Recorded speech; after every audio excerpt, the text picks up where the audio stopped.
Hello everyone, welcome back to my YouTube channel. तो पिछला जो लेक्चर था हमारा, उसमें हमने लॉगरिथमिक इनइक्वालिटीज के बारे में पढ़ा एंड मैंने साथ में आपको डिस्क्रिप्शन में क्वेश्चंस की एक पीडीएफ भी प्रोवाइड की थी, जिसमें मैंने 7 के आसपास क्वेश्चंस दिए थे आपको लॉगरिथमिक इनइक्वालिटीज पे बेस्ड जो क्वेश्चन थे। एंड वो क्वेश्चंस जो थे वो काफी अच्छे थे, 3 लॉग वाले भी क्वेश्चन थे। एंड उनमें से जो 7th क्वेश्चन था उस पे इम्पोर्टेंट का मार्क लगा रखा था मैंने। उस क्वेश्चन में एक नया लॉजिक आपको सीखने की जरूरत है। मैं चाहता था कि आप एक बार उस क्वेश्चन को खुद ट्राई करें। अगर आपसे वो क्वेश्चन अटेम्प्ट हुआ एंड मैं उस क्वेश्चन के जरिए जो आपको लॉजिक बताना चाहता था वो अगर आपको लॉजिक समझ आया तो बहुत अच्छी बात है, वरना मैंने आंसर की में लिखा हुआ था कि उस क्वेश्चन का आंसर जो है वो हम एक वीडियो सॉल्यूशन में जरूर डिस्कस करेंगे, क्योंकि मेरे को आपको उस क्वेश्चन के जरिए वो क्वेश्चन को सॉल्व करना नहीं सिखाना है। मेरे को उस क्वेश्चन के जरिए आपको उस क्वेश्चन के पीछे का लॉजिक समझाना है कि उस टाइप के क्वेश्चन में आप कैसा लॉजिक लगाएंगे एंड उस पैटर्न के क्वेश्चन से या फिर आप कैसे नया लॉजिक एक डेवलप कर सकते हैं। तो आज की जो वीडियो है ये उसी क्वेश्चन का एक सॉल्यूशन होने वाली है, साथ ही साथ आपको एक नया लॉजिक भी जानने को मिलेगा। तो इस वीडियो में बने रहिए एंड हम स्टार्ट करते हैं। तो ये था वो question, log of x plus 1 to the base 2 to the base 1/3 to the base 3। एक लॉग के अंदर 3 लॉग है और हमसे बोला ये जो पूरी चीज है ये ग्रेटर देन 0 है, और पूछा गया है कि x की वैल्यू बताओ जिसके लिए ये है।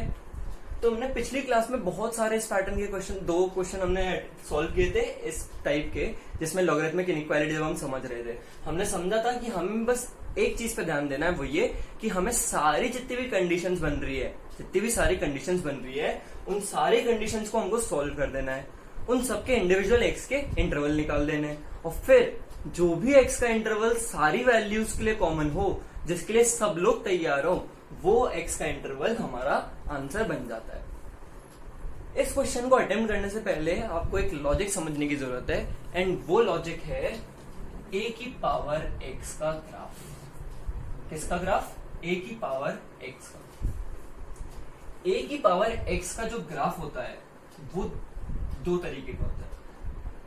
a की पावर x का ग्राफ कैसा होता है? 2 तरीके का होता है। एक, जब a की वैल्यू बड़ी हो किससे? 1 से। a की वैल्यू क्या हो? बड़ी हो 1 से। और दूसरा, जब a की वैल्यू 0 और 1 के बीच में हो। जब a की वैल्यू 0 और 1 के बीच में। तो हम 2 ग्राफ पढ़ने वाले हैं a की पावर x के। a की पावर x के 2 ग्राफ होते हैं, एक जब a की वैल्यू 1 से बड़ी हो और एक जब a की जो वैल्यू हो वो 0 और 1 के बीच में हो। तो चलिए देखते हैं। जब a की पावर x में a की वैल्यू 1 से बड़ी होती है तो a की पावर x का ग्राफ कुछ इस तरीके का होता है। ये जो है ये इनफाइनाइट पे जाके हम ऐसा मानते हैं कि ये x एक्सिस को टच करेगी। ऐसा मानते हैं कि इनफाइनाइट पे जाके x एक्सिस को क्या करेगी? टच करेगी। इस ग्राफ की कुछ खासियत है, वो ये, आप जरा a की पावर x को देखिए। ये असल में है क्या? जैसे ना कुछ ऐसा है कि a की जगह पे कोई नंबर आएगा। जैसे हमने बोला है कि a की वैल्यू क्या है? 1 से बड़ी है, तो a की जगह पे हम कोई नंबर ले लेते हैं 1 से बड़ा। जैसे हमने 2 लिया तो x की पावर में है x। अब ये x की वैल्यू जैसे जैसे बदलेंगी तो हमें आंसर मिलेगा। जैसे कि 2 की पावर 1 की वैल्यू हमें पता है 2, 2 की पावर 2 की वैल्यू हमें पता है 4 एंड सो ऑन। 2 की पावर 0 क्या होगा? 1। 2 की पावर 0 ही नहीं, किसी की भी पावर 0 हमेशा क्या होगा? 1। यानी कि इस ग्राफ में x की वैल्यू जब 0 होगी तो हमें y पे हमेशा क्या वैल्यू मिलेगी? 1। यानी कि a की पावर x का ग्राफ हमेशा 1 पे काटता है। यहाँ पे y एक्सिस पे कहां पे काटता है? 1 पे। ये चीज इसमें ध्यान देने वाली है। साथ ही साथ जब a की वैल्यू 1 से बड़ी है तो हमने इस ग्राफ में देखा कि ग्राफ जैसे जैसे x की वैल्यू बढ़ रही है वैसे वैसे इस ग्राफ की वैल्यू भी क्या है? बढ़ रही है। जो वैल्यू हमें ग्राफ दे रहा है वो वैल्यू भी क्या हो रही है? बढ़ रही है। यानी कि अगर आपसे कोई पूछे कि a मान लो हमने 2 ले लिया, a हमने 2 ले लिया, तो a कैसा हो गया हमारा? 1 से बड़ा। यानी कि ग्राफ कौन सा होगा a की पावर x का? ये वाला ग्राफ होगा। क्यों? क्योंकि ये वाला ग्राफ कब लेना है हमें? जब a की वैल्यू क्या हो? 1 से बड़ी। अब आपसे कोई पूछे कि x की 3 वैल्यूज हैं, 1/3, 1/3, मैं क्लियर लिख देता हूँ, 1/3, 1/4 और 1/2, 1/3, 1/4 और 1/2, यानी कि 2 की पावर में जाएंगी क्या, 1/3, 1/4 और 1/2, यानी कि 2 की पावर 1/3, 2 की पावर 1/4 एंड 2 की पावर 1/2। और आपसे कोई पूछे कि इन तीनों को या तो असेंडिंग या डिसेंडिंग ऑर्डर में लिखो कि कौन बड़ा है कौन छोटा है, तो हो सकता है आप ये सवाल कर लेते, बट इस सवाल को अप्रोच करने का जो सही तरीका है वो किससे है, ग्राफ से। ग्राफ से ये चीज जो है बहुत आसान हो जाएगी समझना। वो क्यों, क्योंकि हमें पता है कि जब भी a की वैल्यू 1 से बड़ी होती है तो जो a की पावर x का ग्राफ होता है वो बढ़ती हुई x की वैल्यू के लिए बढ़ती हुई वैल्यूज देता है। अब देखिए हमें बस ये देखना है कि 1/3, 1/4 और 1/2 में कौन सबसे बड़ा है, फिर उससे कौन छोटा है, फिर उससे कौन छोटा है। तो 1/2 की वैल्यू हमें पता है अप्रोक्सीमेट, 1/2 की वैल्यू क्या होती है 0.5, 1/4 की वैल्यू क्या होती है 0.25 और 1/3 इज अप्रोक्सीमेटली इक्वल टू 0.3। देखिए सबसे बड़ा कौन है 1/2, तो 2 की पावर 1/2 सबसे बड़ा है। फिर कौन बड़ा है 1/3, तो 2 की पावर 1/3 सबसे बड़ा है, और फिर 2 की पावर 1/4। क्या ये चीज क्लियर हुई?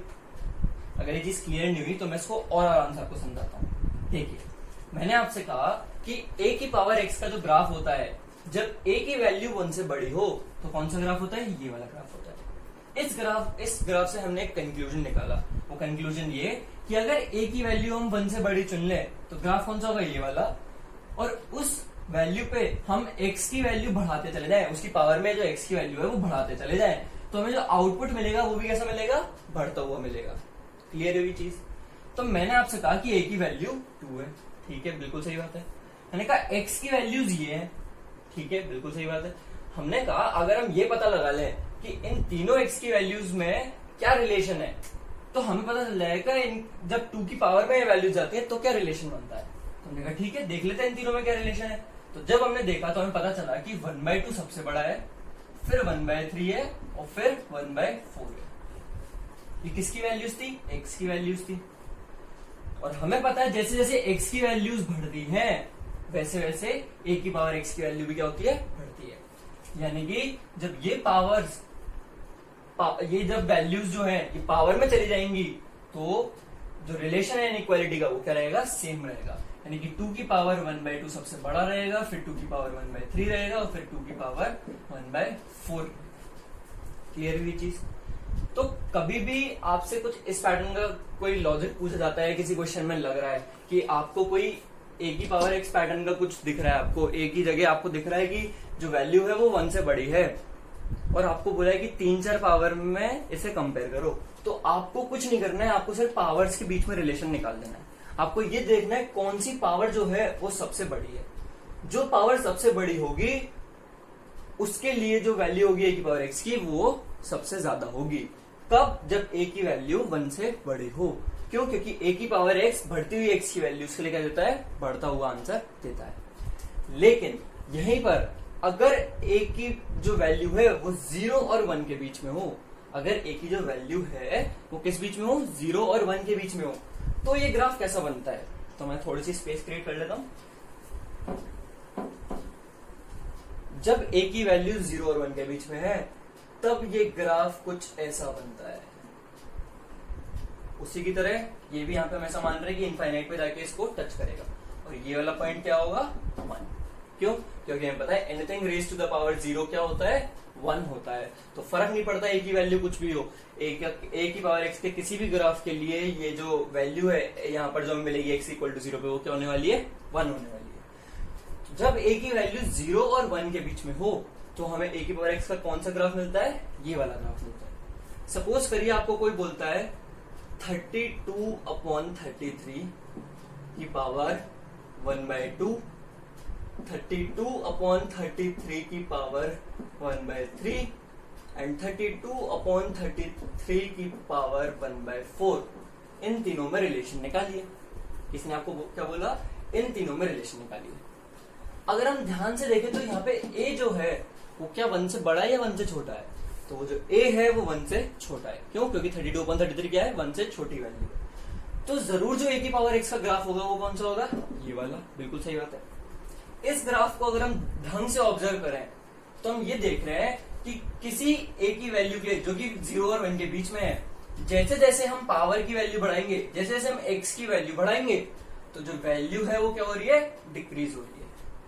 तो अगर हम पावर के बीच में रिलेशन निकालने हैं तो हमें a की पावर x का भी रिलेशन मिल जाएगा। देख लेते हैं इन तीनों पावर में कौन सबसे बड़ा है। इन तीनों पावर में 1/2 सबसे बड़ा है, फिर 1/3 है और फिर 1/4 है। यानी कि 1/2 अगर ये 1 है और ये 0 है तो 1/2 यहाँ पर होगा, 1/3 यहाँ पे कहीं पे होगा और 1/4 यहाँ पे कहीं पे होगा। क्लियरली हमें दिख रहा है कि जो वैल्यूज है वो कैसी हो रही है, घटती चली जा रही है। तो 32/33 सबसे छोटा होगा, फिर 32/33 की पावर 1/3 सबसे छोटा होगा और सबसे बड़ा कौन होगा, ये हमने कैसे देखा, ये हमने देखा ग्राफ की मदद से। एंड इस टाइप की चीज को अप्रोच करने का सबसे बेस्ट तरीका क्या है, वो है ग्राफ की मदद से। आपको a की पावर x के दोनों ग्राफ बहुत अच्छे से पता होने चाहिए। आपको पता होना चाहिए कि a की पावर x का ग्राफ ये वाला कब लेना है और ये वाला कब लेना है। ये कब लेना है, जब a की वैल्यू 1 से बड़ी हो, और ये कब लेना है, जब a की वैल्यू 0 और 1 के बीच में हो। जब a की वैल्यू 1 से बड़ी होती है तो जो ग्राफ होता है वो हर बढ़ती हुई x की वैल्यू के लिए हमें क्या देता है, ज्यादा वैल्यू देता है। जब a की वैल्यू 0 और 1 के बीच में हो तो हर x की बढ़ती हुई वैल्यू के साथ जो वैल्यू है वो क्या होती है, घटती चली जाती है। ये चीज आपको ढंग से दिमाग में डालनी है। आपको ये एग्जांपल नोट करना है पावर्स का, और आपको मेन लॉजिक क्या नोट करना है, वो लॉजिक आपको ये नोट करना है कि अगर हम पावर्स के बीच में रिलेशन निकाल लें कि पावर्स बढ़ रही हैं या घट रही हैं, क्या हो रहा है, तो हमें a की पावर x का ओवरऑल रिलेशन भी मिल जाएगा। जैसे हमसे कोई बोलता है 2 की पावर 1/3, 2 की पावर 1/2 और 2 की पावर 1/4, इनमें रिलेशन बताओ, तो हमें इन ओवरऑल वैल्यूज पे रिलेशन नहीं निकालना है, हमें क्या करना है, इनकी पावर्स 1/3, 1/2 और 1/4 अगर हम इनके बीच में रिलेशन निकाल लें तो हमें ओवरऑल रिलेशन भी मिल जाएगा। क्यों, क्योंकि हमको सीधा सा लॉजिक पता है, अगर a की वैल्यू 1 से बड़ी है तो जो पावर्स अगर बढ़ रही हैं तो जो ओवरऑल वैल्यू है वो भी क्या होगी, बढ़ेगी। लेकिन वहीं अगर जो a की वैल्यू है वो 0 और 1 के बीच में है तो पावर जैसे जैसे बढ़ रही है वैसे वैसे वैल्यू ओवरऑल घटेगी। तो आप इस चीज को अच्छे से नोट करिए, एंड जब आप ये चीज नोट कर लेंगे तो हम इस क्वेश्चन के साथ बिगिन करेंगे। ये वाला जो लॉजिक है वो इस क्वेश्चन में यूज आएगा। ठीक है, तो आप इस लॉजिक को नोट कर लीजिए। तो अब हम शुरू करने वाले हैं इस क्वेश्चन के साथ में। इस क्वेश्चन को अप्रोच करते हैं जैसे हमने लास्ट लेक्चर में समझा था, बिल्कुल बेसिक से शुरुआत करते हुए इस क्वेश्चन को सॉल्व करेंगे एंड देखेंगे जो अभी हमने लॉजिक समझा उसको हम कैसे इस क्वेश्चन के साथ अप्लाई करेंगे। आपको समझना है कि कैसे मैथ्स में कॉन्सेप्ट्स जो होते हैं वो आपस में कनेक्ट होते हैं और एक क्वेश्चन को और अच्छा बनाते हैं। हम कैसे उस लॉजिक का यूज करेंगे इस क्वेश्चन में, वो आप उस चीज पे ध्यान दीजिए। ठीक है, तो इस क्वेश्चन के साथ हम चलते हैं। हमने पिछले ही लेक्चर में पढ़ा था, हमें क्या करना है, सारी जितनी भी कंडीशंस हैं, चाहे वो लॉ की प्रॉपर्टी से रिलेटेड हो, चाहे वो ओवरऑल इनइक्वालिटी से रिलेटेड हो, तो हमको क्या कर देना है, सबको पहले इंडिविजुअली सॉल्व कर देना है। अगर आपको ये चीज नहीं आती है तो आप मेरी प्लेलिस्ट में जाइए, बेसिक्स ऑफ मैथमेटिक्स नाम से है, उसमें 3 लेक्चर बना चुका हूं अभी तक लॉग के ऊपर। आप वो तीनों लेक्चर्स देखिए, बिल्कुल बेसिक से मैंने शुरू करा है लॉग को बताते हुए। फिर उसके बाद अगले लेक्चर में हमने ग्राफ पढ़े एंड उसके 3rd लेक्चर में हमने लॉगरिथमिक इनइक्वालिटीज पे बात की थी। तो हम शुरू करते हैं इस वाले क्वेश्चन के साथ में। देखिए, पहले मैं सारी जो कंडीशंस हमारे पास है जिनको हमको सॉल्व करना है मैं उन्हें नोट कर लेता हूँ। एक तो ये पूरी इनइक्वालिटी है जिसे हमें सॉल्व करना है, वो क्या है, log of x plus 1 to the base 2 to the base 1/3 to the base 3 greater than 0। एक तो इसे सॉल्व करना है। दूसरा हमने पढ़ा था कुछ भी करके एक चीज पिछले लेक्चर में, तो आप देखिए ये वाला जो लॉग है इसके लिए कुछ भी क्या चीज है, इसके लिए कुछ भी है ये चीज। और हमें पता है log x to the base anything में जो कुछ भी होता है उसे क्या होना होता है, बड़ा होना होता है 0 से। तो ये वाली जो चीज होगी इसे बड़ा होना पड़ेगा किससे, 0 से। तो log of x plus 1 to the base 2 to the base 1/3 should be greater than 0। एक इसे सॉल्व करना है हमें। साथ ही साथ ये जो अंदर वाला लॉग है इसके लिए कुछ भी क्या है, इसके लिए कुछ भी है ये पूरी चीज। तो इस चीज को भी क्या होना पड़ेगा, बड़ा होना पड़ेगा 0 से। तो इसको भी लिख लेते हैं। तो log of x plus 1 to the base 2 greater than होना चाहिए 0 से। सही बात है। साथ ही ये वाला जो log है इसके लिए कुछ भी क्या है, इसके लिए कुछ भी है ये वाली चीज। तो x plus 1 को भी क्या होना पड़ेगा, बड़ा होना पड़ेगा 0 से। तो x plus 1 भी ग्रेटर देन होना चाहिए 0 से। क्या इन सब के अलावा कोई और कंडीशन है? नहीं। हम सारी लॉग की प्रॉपर्टी से रिलेटेड कंडीशन लिख चुके हैं और जो ओवरऑल इनइक्वालिटी है वो भी लिख चुके हैं। चलिए अब एक एक करके इनको सोल्व करना शुरू करते हैं। देखिए यहां से शुरू करते हैं। x+1 ग्रेटर देन 0, हम पता है नंबर लाइन पे प्लॉट करेंगे, -1 प्लॉट करेंगे, प्लस माइनस का साइन लगाएंगे और प्लस वाला पोर्शन ले लेंगे। तो क्या आंसर आएगा, x बिलोंग करेगा -1 से इंफिनिटी तक। अगर आपको ये इनइक्वालिटी सॉल्व करने में दिक्कत आ रही है तो आप सबसे फर्स्ट लेक्चर देखिए, इस प्लेलिस्ट का बहुत अच्छे से इस टाइप की इनइक्वालिटीज को सॉल्व करना सिखाया हुआ है। एंड पिछले जो 3 लेक्चर हुए हैं, जो लास्ट लेक्चर था लॉग का लॉगरिथमिक इनइक्वालिटीज के ऊपर, उसमें भी हमने इस पैटर्न के क्वेश्चन सॉल्व करे हैं इनइक्वालिटी के। तो आपको नहीं आती है ये चीज तो आप पहले जाके वो लेक्चर देखिए, तब आपको ये चीज समझ आएगी। ठीक है, फिर उसके बाद आते हैं इस पे। हमें पता है ये जब RHS में जाएगा तो इस 0 को अपनी पावर में ले लेगा और ये वाली जो चीज होगी ये उसके इक्वल हो जाएगी। तो x+1 will be greater than 2 की power 0। Anything raise to the power 0 हमें पता है क्या होता है, 1 होता है। तो x+1 should be greater than 1। 1 इधर आया तो 1 - 1 0 हो गया, यानी कि x ग्रेटर देन 0, और यानी कि x बिलोंग करेगा 0 से इनफाइनाइट तक। क्या चीज क्लियर हुई? बहुत बढ़िया। तो हमारे पास 2x की वैल्यू निकल के आ गई है। चलिए इस पे आते हैं। तो इस वाले लॉग के लिए कुछ भी है, ये जो जाएगा ये इधर जाएगा, 0 को अपनी पावर में लेगा और कुछ भी बड़ा हो जाएगा उस वैल्यू से। तो log of x+1 to the base 2 will be greater than 1/3 की पावर 0, और anything raise to the power 0 में पता है 1 होता है। तो log of x+1 to the base 2 will be greater than 1। अब इस वाले लॉग के लिए ये 2 जाएगा RHS में, 1 को अपनी पावर में लेगा और x+1 LHS में बन जाएगा। तो x+1 will be greater than 2 की पावर 1। 2 की पावर 1 2 के इक्वल है, हम इसको एक तरफ लाएंगे तो x+1 - 2 ग्रेटर देन 0, यानी कि x - 1 ग्रेटर देन 0। अगर आप इसको सोल्व करेंगे इनइक्वालिटी को तो आपका आंसर आएगा x बिलोंग करेगा 1 से लेकर इनफाइनाइट तक। ठीक है, दोनों तरफ ओपन ब्रेसेस। 3 आंसर हमारे पास में आ चुके हैं। आते हैं इस पे। अभी जो हमने लॉजिक पढ़ा वो अब हमारे काम आएगा, तो ध्यान दीजिएगा मैं इसको कैसे सॉल्व कर रहा हूं। देखिए इस वाले लॉग के लिए ये पूरी चीज एज इट इज है, कुछ भी है ये 3 इधर जाएगा और जिसमें इसको अपनी पावर में ले लेगा। तो बस क्या रिलेशन बनेगा, log of x+1 to the base 2 to the base 1/3 बड़ा होगा किससे, 3 की पावर 0 यानी कि 1 से। अब 1/3 जो है वो RHS में जाएगा और 1 को अपनी पावर में ले लेगा और इस चीज के इक्वल हो जाएगा। तो log of x+1 to the base 2 बड़ा होगा किससे, 1/3 की पावर 1 से। क्लियर है ये चीज? बहुत बढ़िया। अब इस वाले लॉग के लिए जो 2 है ये RHS में जाएगा और 1/3 को अपनी पावर में ले लेगा। तो x+1 बड़ा हुआ किससे, 2 की पावर 1/3 से। क्लियर है ये चीज?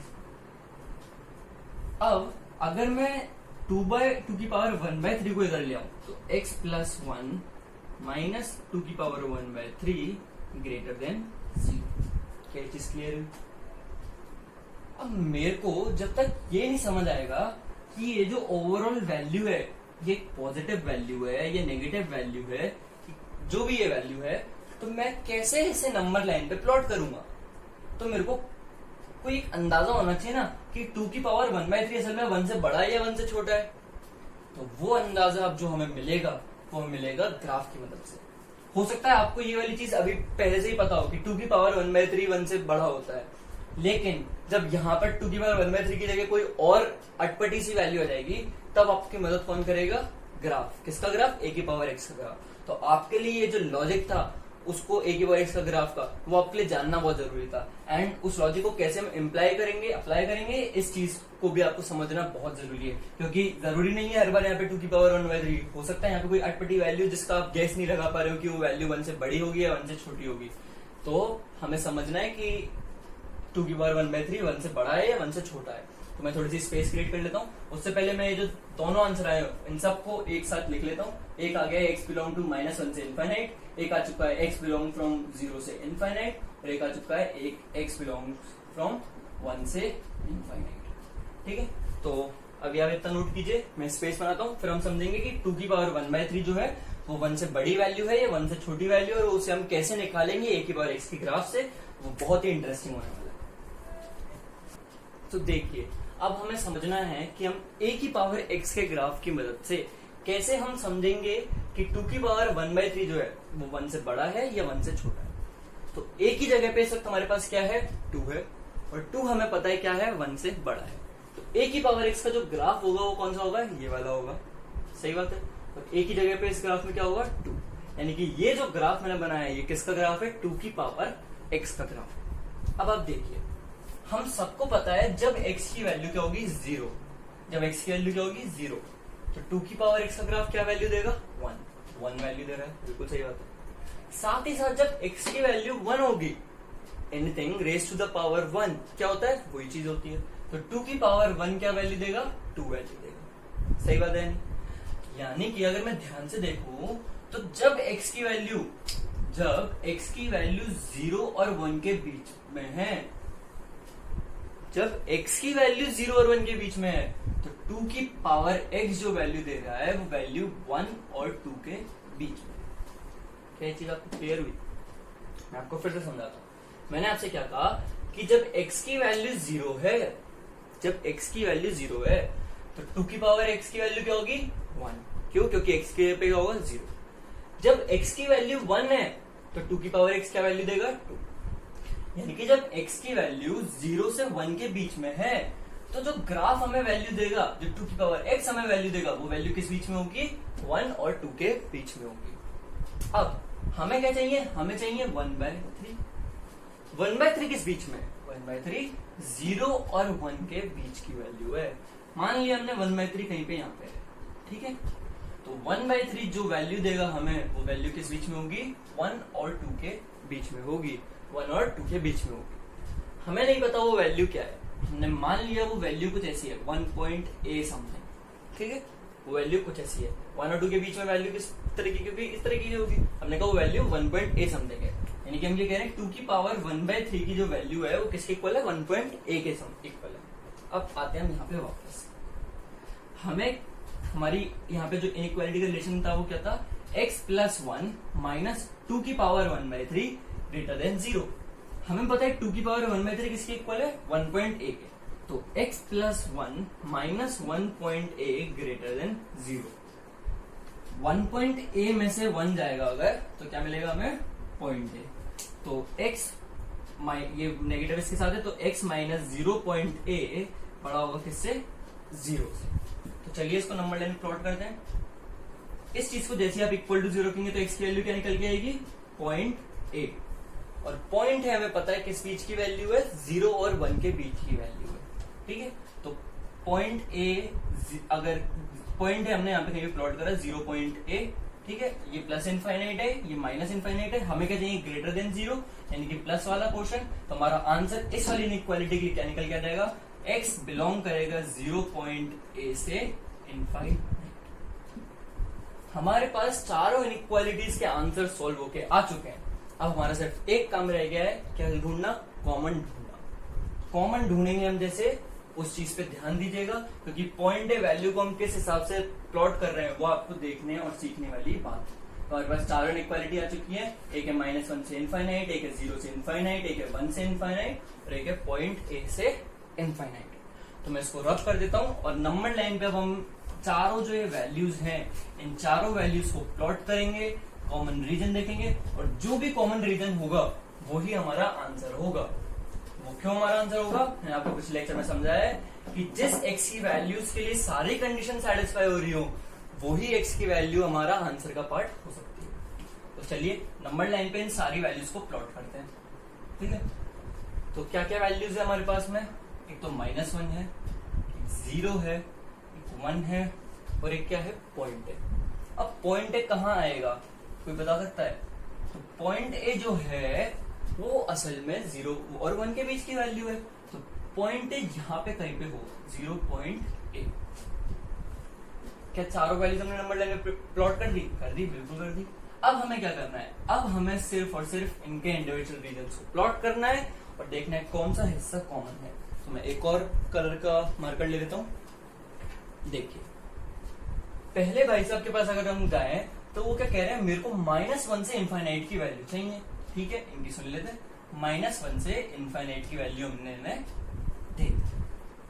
दूसरे भाई साहब के पास गए, उन्होंने कहा मैं 0 से इनफाइनाइट की वैल्यू लूंगा। ठीक है, आप 0 से इनफाइनाइट की वैल्यूज ले लीजिए। इनको हमने 0 से इनफाइनाइट की वैल्यूज दे दी, ले लो। फिर थर्ड भाई साहब के पास गए, उन्होंने कहा मैं 1 से इनफाइनाइट की वैल्यूज लूंगा। ठीक है, आप 1 से इनफाइनाइट की वैल्यू ले लो, तो ये हो गई 1 से इनफाइनाइट की वैल्यू। और जब इन पे गए तो इन्होंने कहा मैं पॉइंट ए से इनफाइनाइट की बीच की वैल्यूज लूंगा। मैं कहां से लूंगा, पॉइंट ए से इनफाइनाइट की वैल्यूज लूंगा। ठीक है, पॉइंट ए से इनफाइनाइट की वैल्यूज ले लीजिए। तो कौन सा ऐसा रीजन है जिसमें सारी वैल्यूज हमें जो x की वैल्यू है वो कॉमन दिख रही हो। तो कौन सा रीजन है, 1 से इनफाइनाइट। हमारा आंसर किस बीच में होगा, हमारा आंसर होगा 1 से इनफाइनाइट के बीच। पर मैंने मान लो यहाँ पे ओपन ब्रेस लगा दिए, तो क्या ये आंसर सही है या आंसर गलत, चलिए देख लेते। मैंने आपसे पिछले लेक्चर में कही थी वाली चीज कि वो ही हमारे आंसर का पार्ट होगा जिस x की वैल्यू के लिए सब लोग तैयार हो। तो देखिए -1 से इनफाइनाइट के बीच में 1 वैल्यू आती है, तो इनको तो कोई दिक्कत नहीं है अगर 1 जो है वो आंसर का पार्ट हो। तो ये कह रहे हैं मेरे को कोई दिक्कत नहीं, 1 आंसर का पार्ट बना रहे, कोई दिक्कत नहीं। 0 से इनफाइनाइट की बात कर रहे हैं, तो ये कह रहे हैं मेरे भी 1 आता है आंसर में, तो मेरे को भी कोई दिक्कत नहीं है, 1 को रहना तो वही आंसर का पार्ट। ठीक है, इनकी बात करें पॉइंट ए से इनफाइनाइट के बीच में, तो ये कह रहे हैं पॉइंट ए से इनफाइनाइट के बीच में 1 आता है, मेरे को भी कोई दिक्कत नहीं, 1 को रहने दीजिए आंसर का पार्ट। पर जैसे ही हमने इनकी सुनी, ये क्या कह रहे हैं 1 नहीं चलेगा, मेरे को 1 नहीं चाहिए मेरे को आंसर का पार्ट। पर अगर एक ने भी किसी वैल्यू के लिए मना कर दिया तो वैल्यू हमारे आंसर का पार्ट नहीं हो सकती। हमें सारी कंडीशन सेटिस्फाई करनी है। जो ये लॉग की जितनी भी कंडीशंस थी, ये वाली और ये पूरी इनइक्वालिटी वाली, जो भी हम x की वैल्यू चूज करें वो सारी कंडीशंस को सेटिस्फाई करना चाहिए। अगर वो एक भी कंडीशन को सेटिस्फाई नहीं करती है तो वो इस इनइक्वालिटी को सेटिस्फाई नहीं करेगी। तो इनके हिसाब से अगर 1 आंसर का पार्ट नहीं होना चाहिए तो ओवरऑल आंसर का भी पार्ट नहीं होना चाहिए, क्या 1। तो इसलिए 1 पे क्या है, ओपन ब्रेस, और इन्फिनिटी पे हमेशा क्या लगता है, ओपन ब्रेस। तो ये है हमारे इस क्वेश्चन का फाइनल आंसर। इस क्वेश्चन के पीछे जो लॉजिक था वो था कि हम कैसे पता कर रहे हैं कि 2 की पावर 1/3 1 से बड़ी वैल्यू है या 1 से छोटी वैल्यू है। फिर हमने नंबर लाइन पे इन सब चीजों को प्लॉट करा, कॉमन रीजन देखा, और वही हमारा आंसर हो गया। हमें ये वाली चीज पे भी बार बार समझना होगा अच्छे से कि कैसे हम देख रहे हैं कि ये चीज जो है ये आंसर का पार्ट होनी चाहिए या नहीं होनी चाहिए। तो इस चीज को भी ध्यान रखिएगा एंड उस लॉजिक को बहुत अच्छे से नोट करिए। ना सिर्फ वो अभी के लिए, वो आप आगे जाके जब क्वेश्चंस करेंगे तब भी आपके बहुत काम आएगा। आपको कई बार ऐसे अजम्पशन लगाने पड़ेंगे कि किसी की पावर की जो वैल्यू है वो किससे बड़ी है या नहीं है, तो आपको कैसे पता चलेगा वो चीज। आपके लिए वो ग्राफ बहुत इंपॉर्टेंट है, वो आपके लिए उस चीज को बहुत आसान बना देगा पता कर। तो इस पूरे क्वेश्चन को अच्छे से नोट कर लीजिए। एंड आज की वीडियो के लिए इतना ही। अगर आपको वीडियो अच्छे से समझ आई हो, पसंद आई हो, तो वीडियो को जरूर लाइक करिए, चैनल को सब्सक्राइब करिए एंड अपने दोस्तों के साथ इस वीडियो को जरूर शेयर कीजिए। ऑल्सो वो जो लॉजिक है वो एक बहुत इंपॉर्टेंट लॉजिक है, अपने दोस्तों को भी वो वीडियो भेजिए, ये वीडियो भेजिए एंड उनको भी ये लॉजिक जानने का मौका दीजिए। तो आज की वीडियो के लिए इतना ही। Thank you very much.